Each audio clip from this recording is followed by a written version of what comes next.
Hello दोस्तों, welcome back to the second episode of Yuval Noah Harari's Sapiens. Thank you for all your comments. आप ही की तरह जब इस किताब को मैं पढ़ रही थी तो मैं बहुत डेप्थ में चली गई थी, क्योंकि इससे पहले मैंने कभी नहीं सोचा कि हमारी लाइफ का हर एस्पेक्ट हमारे पास से कनेक्टेड है। आप में से जिन दोस्तों ने इस बुक समरी का पहला पार्ट नहीं देखा है वो इस लिंक पर जाकर वीडियो देख सकते हैं।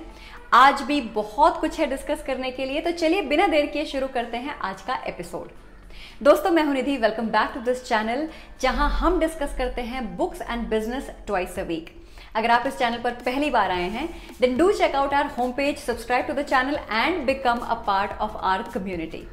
लास्ट वीक हमने डिस्कस किया था कि सेपियंस की अलग अलग प्रजातियां दुनिया के अलग अलग हिस्सों में एक ही टाइम पर इवॉल्व कर रही थी and the first breakthrough happened after the cognitive revolution. उसके बाद आया एग्रीकल्चरल रेवोल्यूशन, जिसकी वजह से सेपियंस ने हंटर्स और गैदरर्स वाली जिंदगी छोड़कर एक सेटल्ड लाइफ जीनी शुरू करी। और जिस पॉइंट पर हमने लास्ट वीक अपना डिस्कशन छोड़ा था वो था यूनिफिकेशन ऑफ ह्यूमंस, मतलब अलग अलग बिलीव्स, कल्चर्स और थॉट प्रोसेसेस के लोगों को साथ रखना। हरारी ने बहुत ही स्पष्ट शब्दों में लिखा है कि अलग अलग विचारधाराओं के लोगों को एकजुट करने के 3 तरीके होते हैं, जिनमें से पहला है पैसा। कोई किसी भी धर्म का हो लेकिन पैसे को सब मानते हैं।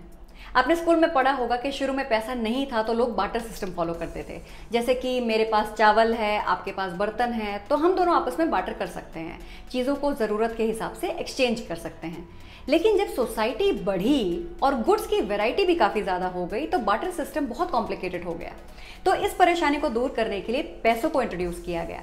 सबसे पहले मेटल कॉइन्स यूज हुए, फिर गोल्ड और सिल्वर कॉइन्स, फिर कॉइन्स जिनमें की राजा की फोटो होती थी, और आजकल पेपर नोट्स यूज होते हैं जिनमें गवर्नमेंट की अथॉरिटी होती है। दूसरा तरीका है पॉलिटिक्स।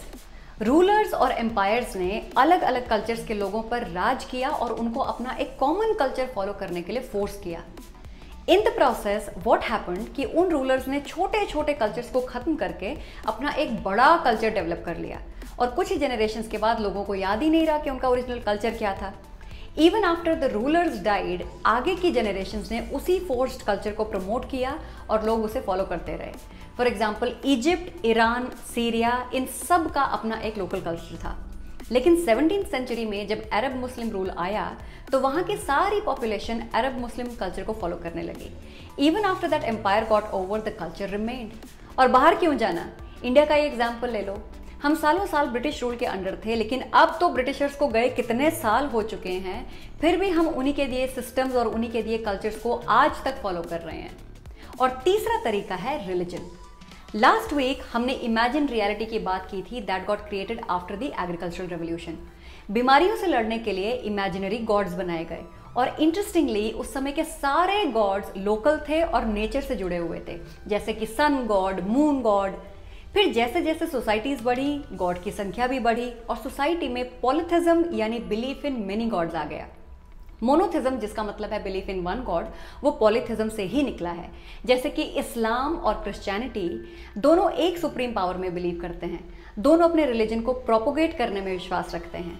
इस फेज के बाद करीब 5th सेंचुरी BC के आसपास ऐसे रिलीजन्स आए जो गॉड से ज्यादा नेचर पर विश्वास रखते थे, जैसे कि बुद्धिज्म और जैनिज्म।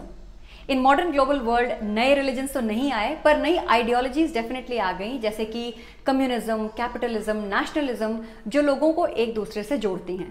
फॉर एग्जाम्पल, जब हम क्रिकेट मैच देखते हैं तो भले ही हम अपने आसपास के लोगों को ना जानते हो, लेकिन जैसे ही इंडियन बैट्समैन चौका मारता है सब एक साथ चिल्लाते हैं, क्योंकि एक फीलिंग ऑफ नेशनलिज्म है जो हमें जोड़ती है। तो ये था यूनिफिकेशन ऑफ ह्यूमंस, जिसमें पैसा, पॉलिटिक्स, रिलीजन और आइडियोलॉजीज ने लोगों को एकजुट किया।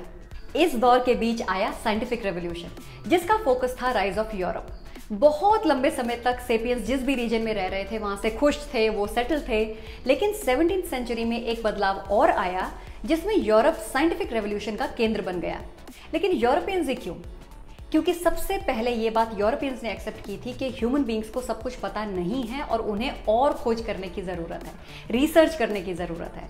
और खोज के लिए, रिसर्चेस के लिए जो पैसों की ज़रूरत थी, उसकी फंडिंग यूरोप के कैपिटलिस्ट ने की। उस समय रिसर्च का तरीका आज जितना कॉम्प्लेक्स नहीं था। रिसर्चर्स पहले ऑब्जर्वेशंस इकट्ठे करते थे और फिर उन ऑब्जर्वेशंस को यूज़ करके कंक्लूजन्स निकालते थे और इक्वेशंस बनाते थे। इसी मेथडोलॉजी को यूज करके न्यूटन ने लॉज ऑफ मोशन दिए और जो चीजें एग्जैक्टली पता नहीं लगाई जा सकी उन्हें प्रोबेबिलिटी के फॉर्म में एक्सप्रेस किया। यूरोपियंस में क्यूरियोसिटी इतनी ज्यादा थी कि उन्होंने सेलिंग एक्सपीडिशंस के बारे में सोचा। कोलंबस ने अपनी सेलिंग एक्सपीडिशंस के लिए कई राजाओं से स्पॉन्सरशिप के लिए रिक्वेस्ट करी। फाइनली स्पेन के एक रूलर ने उन्हें फंडिंग दी और कोलंबस ने अपने एक्सपीडिशन में अमेरिका की खोज करी। वहां के रॉ मटेरियल्स यूज करके स्पेन एक बहुत अमीर देश बन गया और ऐसे कई एक्सपीडिशन की वजह से यूरोपियंस धरती के राजा बन गए। अब ऐसा नहीं है कि एशिया या चाइना के रूलर्स के पास एक्सपीडिशन के लिए टेक्नोलॉजी नहीं थी, लेकिन वहाँ के रूलर्स अपने राज्य से बाहर जाने में कुछ ज़्यादा इंटरेस्टेड थे ही नहीं। अनफॉर्चुनेटली उनमें यूरोपियंस की तरह कुछ नया सीखने की चाहत नहीं थी और इसलिए वो एक्सपीडिशंस के मामले में यूरोपियंस से कहीं थोड़ा सा पीछे रह गए। साइंटिफिक रेवोल्यूशन के बाद दौर आया इंडस्ट्रियल रेवोल्यूशन का। अब इंडस्ट्रियल रेवोल्यूशन से पहले सेपियंस लकड़ियाँ जलाकर एनर्जी प्रोड्यूस करते थे, लेटर ऑन वो कोल जलाकर एनर्जी प्रोड्यूस करने लगे। इस दौर में मेजर चेंज आया स्टीम इंजन के आविष्कार के बाद, जहां हीट एनर्जी को मोशन एनर्जी में कन्वर्ट किया जाने लगा। जो सामान पहले हाथ से बनाया जाता था उसे मैकेनिकली बनाया जाने लगा। You would be surprise to know कि 9 to 5 job culture industrial revolution की ही देन है। अब इन इंडस्ट्रीज में काम करने के लिए मैन पावर की ज़रूरत थी, तो लाखों लोगों को इंडस्ट्रियल जॉब तक पहुंचाने के लिए पब्लिक ट्रांसपोर्टेशन बनाए गए। सब लोग एक टाइम पर काम शुरू करें और एक टाइम पर अपने घर जाएं, इसके लिए नेशनल टाइम बनाया गया। So look at the connection, how one thing led to the other. लेकिन इंडस्ट्रियल रेवोल्यूशन से जो गुड्स प्रोड्यूस हुए उनकी वजह से एक नई प्रॉब्लम सामने आई और समस्या ये थी कि इतने सारे प्रोडक्ट्स खरीदेगा कौन। Most of the people were industry workers, उनकी तो सैलरी भी बहुत कम थी। तो सेपियंस ने एक बार फिर अपनी ब्रेन पावर का इस्तेमाल करके इस समस्या का समाधान निकाला। उन्होंने एक इमेजिन्ड ऑर्डर क्रिएट किया जिसका नाम था क्रेडिट, यानी कि उधार। मीनिंग चाहे आपके पास सामान खरीदने के लिए आज पैसे हैं या नहीं, आप सामान ले जाओ, नो प्रॉब्लम। कल जब आपके पास पैसे आएंगे तो आप फ्यूचर में पैसे चुका देना। और उधार पर लोगों को सामान दिलवाने के लिए कंज्यूमरिज्म की फिलॉसफी को इंट्रोड्यूस किया गया, मार्केटिंग कैंपेन्स चलाए गए, फैशन और ब्यूटी के कॉन्सेप्ट को इंट्रोड्यूस किया गया ताकि लोगों की साइकोलॉजी को मॉडिफाई किया जा सके। लेकिन कंज्यूमरिज्म की राह में एक बड़ा चैलेंज था और वो था जॉइंट फैमिली स्ट्रक्चर, क्योंकि जॉइंट फैमिली में लोग चीज़ें शेयर करते हैं, एक दूसरे की सलाह लेकर शॉपिंग करते हैं, and that was totally against profits. तो कंज्यूमरिज्म की राह के इस पत्थर को, यानी कि जॉइंट फैमिली सिस्टम को तोड़ने की जिम्मेदारी जानते हैं किसने ली? गवर्नमेंट ने। पहले जॉइंट फैमिलीज में, कम्युनिटीज़ में क्या होता था? लोग एक दूसरे की हेल्थ का ध्यान रखते थे, सिक्योरिटी का ध्यान रखते थे, एजुकेशन का ध्यान रखते थे। Basically they used to manage a lot of things within themselves. लेकिन कंज्यूमरिज्म के लिए लोगों को जॉइंट फैमिली स्ट्रक्चर से निकालकर इंडिपेंडेंट यूनिट बनाना ज़रूरी था।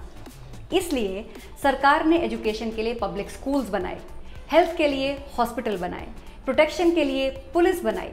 मतलब लोगों को इतनी फैसिलिटी दी कि वो जॉइंट फैमिली से निकलकर कहीं भी सर्वाइव कर सकते थे। Targeted campaigns like marry the partner of your dreams या फिर एक्सप्लोर द वर्ल्ड ने लोगों की साइकोलॉजी को इन्फ्लुएंस करना शुरू कर दिया and slowly the joint family structure started breaking down into nuclear families. जैसे शेक्सपियर ने कहा था ना, that this world is a stage. इस किताब को पढ़कर मुझे कुछ ऐसा ही लगा कि नाटक तो कोई और लिख रहा है and we are just playing our part. हर एक्शन एक रिएक्शन से जुड़ा है, तो बदलाव सिर्फ आज ही नहीं हो रहा, ये तो चलता ही आ रहा है। लेकिन अब सवाल ये उठता है कि इतनी प्रोग्रेस के बाद भी क्या हम खुश हैं? आज कम्युनिकेशन के कितने साधन हैं, पर क्या हम इमोशनली आज भी अकेले नहीं हैं? सेपियंस का फंडामेंटल नेचर है हंटिंग और गैदरिंग, लेकिन एवोल्यूशन के चलते अंडर अ नेचुरल प्रोसेस हम आज एक सोशल, एक इकोनॉमिक सिस्टम में बंधे हुए हैं।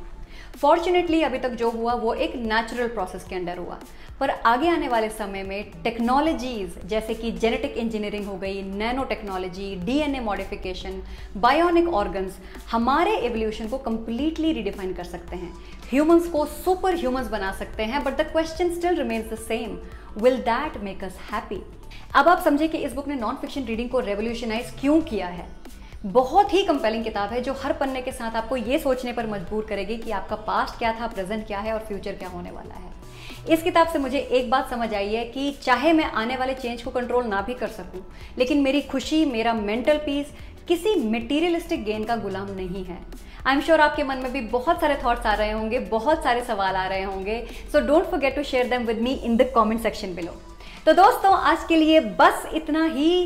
किताबें बहुत ही पावरफुल मीडियम है जो हमें जाने अनजाने हमारी जिंदगी के कई सवालों के जवाब दे देती हैं और इस बड़ी दुनिया में हमारे होने का एक मकसद बताती हैं। So take out some time for books, I promise you won't regret it. तो अब हमारी मुलाकात होगी अगले मंगलवार को एक नई किताब के साथ।